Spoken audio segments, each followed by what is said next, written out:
You ask Tiger to calculate. This deals with finding the midpoint between 2 points. The midpoint between the 2 points is 14.5, 65. Let's solve it step by step. Plot the 2 points and calculate the midpoint using the formula. The coordinates of point 1 are, x1 equals 16, y1 equals 84.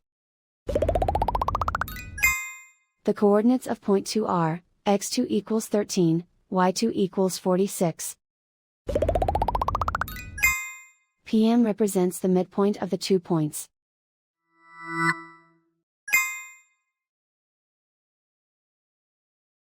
Use the x values in the midpoint formula to find the midpoints x.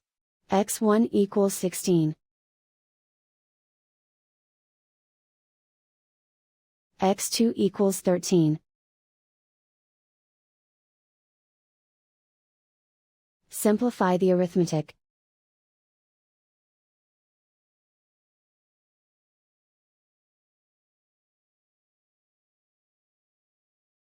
Use the y values in the midpoint formula to find the midpoints y.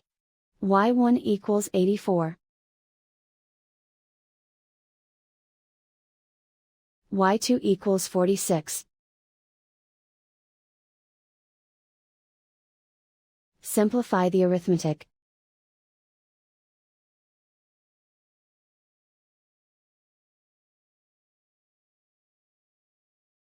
And so, the midpoint is 14.5, 65.